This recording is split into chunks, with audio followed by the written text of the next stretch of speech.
कायम रखना चाहते हैं।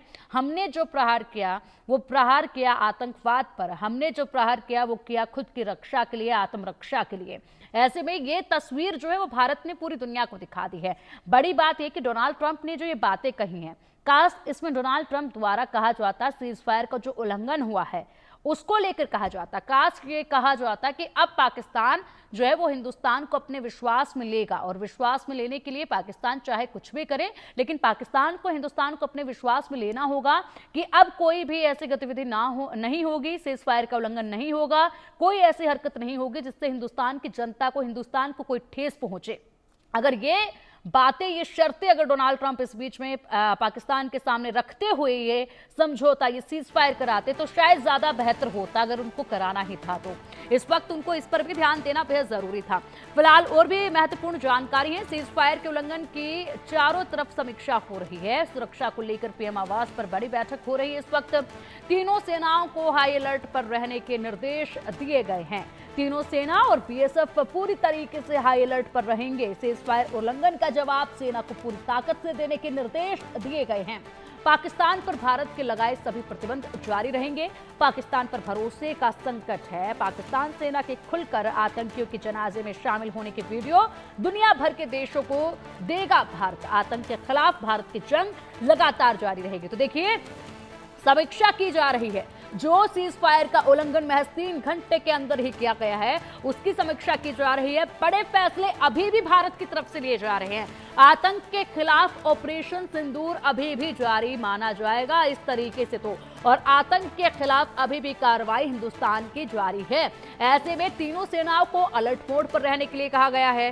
साथ ही साथ जो तस्वीरें सामने आई थी कि किस तरीके से आतंकियों के जनाजे पर पाकिस्तान की आर्मी के जो जवान हैं वो आर्मी की ही ड्रेस में वहां फपक फपक कर जो रो रहे थे, पूरी दुनिया ने वो तस्वीरें देखी हैं, और वो तस्वीरें बिल्कुल यहां साफ करती हैं कि हाँ, ये पाकिस्तान नहीं आतंकिस्तान है, और इसीलिए भरोसा इस आतंकिस्तान पर किया जा नहीं सकता है। और तीनों सेनाओं को अभी भी हाई अलर्ट पर रहने के लिए कहा गया है। जवाबी कार्रवाई मजबूती के साथ दी जाएगी जब जब सीज फायर का उल्लंघन होगा। अलीशा जी, बड़े फैसले हैं ये, और अभी भी यहाँ पर लगातार बड़े एक्शन लिए जा रहे हैं। जो रोक लगाई गई थी, जो प्रतिबंध लगाए गए थे, उन पर भी भारत कायम है, लेकिन यहाँ पर किसी भी तरीके से आतंकवाद को अभी भी बर्दाश्त नहीं किया जाएगा। मुंहतोड़ कार्रवाई अभी भी लगातार जारी रहेगी। सामने आई है कि कोई भी आतंक की घटना होगी, it would be treated as act of war. उसको हम वॉर ही मानेंगे। यानी कि जिस देश से आतंकवादी यहाँ पर हमला करता है उस देश को हम मारेंगे। क्यों नहीं? हम क्यों इंतजार करें कि एक और पुलवामा हो जाए, एक और पहलगाम हो जाए, सितंबर 11 सितंबर और इस टाइप की हम इंतजार क्यों करें? नवंबर 26 ऐसी ऐसी घटनाएं घटी हैं, दिसंबर 13 हम नहीं इंतजार करेंगे। कहते हैं prevention is better than cure.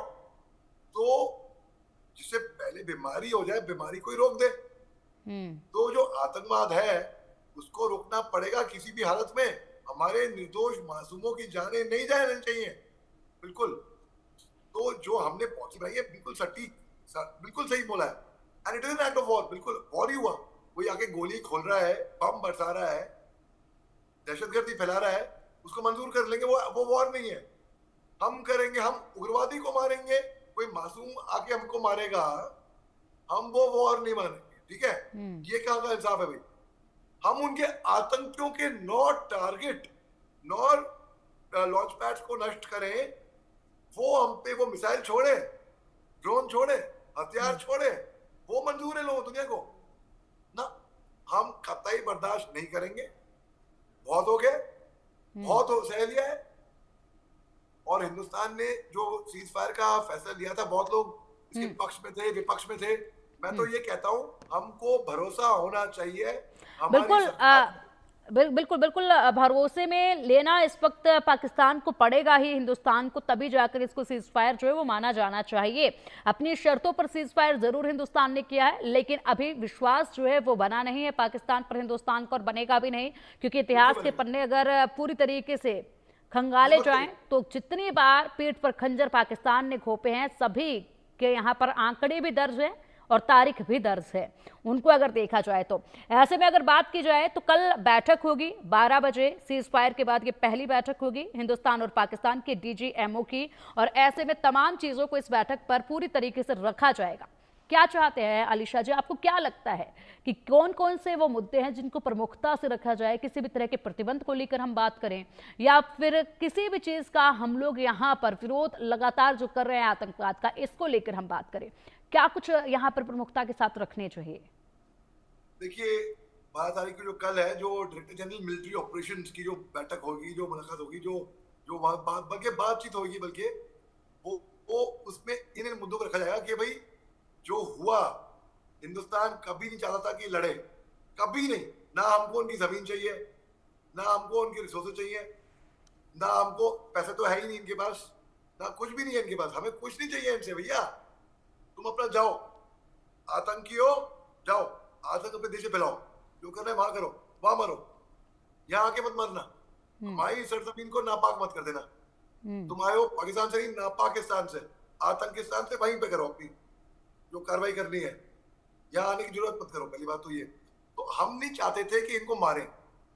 इन्होंने भी, इनको इतनी भीख मांगने की आदत पड़ गई है ना, भीख मांग मांग के, उठा उठा के, मजबूर कर करके पिटवाया है हमारे से। आ बैल मुझे मार, मैं पिटना चाहता हूं, मुझे मजा आता है पिटने में, मुझे मार खानी है। सीज फायर का हमारे वजीर आजम ने बोला, लेकिन हम नहीं मानेंगे क्योंकि हम बेशरम हैं और हम पिटना भी चाहते हैं। आओ मुझे पीटो। तो हमने कहा यार इतना बोल रहे, दिमाग खा रहा है फालतू में, ये लो आ जाओ। हमने इनका एयर डिफेंस सिस्टम नष्ट कर दिया, बिल्कुल अंधा हो गया पाकिस्तान। वैसे ही बेशरम मुल्क पे ईरान आके हमला कर चुका है, एयर स्ट्राइक कर चुका है, अफगानिस्तान कर चुका है, हमने करी सर्जिकल स्ट्राइक भी, एयर स्ट्राइक भी दोबारा करी, फिर करी। तो इन्हें फर्क नहीं पड़ता है, इनके लिए बिल्कुल फर्क नहीं पड़ता है। ये कुत्ते की दुम जो होती है ना, अब चाहे ट्यूब में डाल दे, कुछ भी कर दे, सीधी नहीं होएगी। आपको लगेगा हाँ मैं रुक के दिखता हूँ 2-1 घंटे में शायद सीधी हो जाए, अरे नहीं होएगी, ये गारंटी है। बिल्कुल बिल्कुल, आप सही कह रहे हैं। यहाँ पर जिस बलबूते पाकिस्तान हमेशा से ही सरवाइव करता इस दुनिया में आया है, उसको खत्म नहीं कर सकता है, यानी कि आतंकवाद को बिल्कुल खत्म नहीं कर सकता है। बड़ी बात अलीशा जी, अब यहाँ पर एक ये भी है कि जिस तरीके से अब जो कार्रवाई की गई है भारत की तरफ से, उस कार्रवाई में पाकिस्तान में पल रहे इस आतंकवाद की कमर को तोड़ा गया है। बड़े बड़े जो इनके आका थे उनको मौत के घाट उतारा गया है, 72 हुरों के पास भेजा गया है। अगर बात कर ली जाए तो यहाँ पर अभी भी बहुत इनके आका जो हैं वो छिपे दुब के बैठे हैं अपने परिवार के साथ, और ट्रेनिंग कैंप इनके अभी भी लगातार जारी रहेंगे। ऊपर से IMF द्वारा फंडिंग भी कर दी गई है, उस फंडिंग को अब नए आतंकवादियों को पालने में ये लोग इस्तेमाल करेंगे। उसके बाद एक बार फिर जब इनका ये पूरा बबूल का पेड़ बड़ा हो जाएगा, उसके बाद फिर इसको दूसरों की तरफ ये करना शुरू कर देंगे, परेशान करने के लिए। बिल्कुल, मैं तो आपने बहुत ही सटीक एनालिसिस किया है। देखिए आतंकवाद जो है इनका, ये हम 100 मारेंगे, फिर से 100 पैदा हो जाएंगे, 100 ज्यादा पैदा हो जाएंगे। एक आइडियोलॉजी, विचारधारा है, उसको खत्म करना है। उसको खत्म करना बड़ा मुश्किल होगा।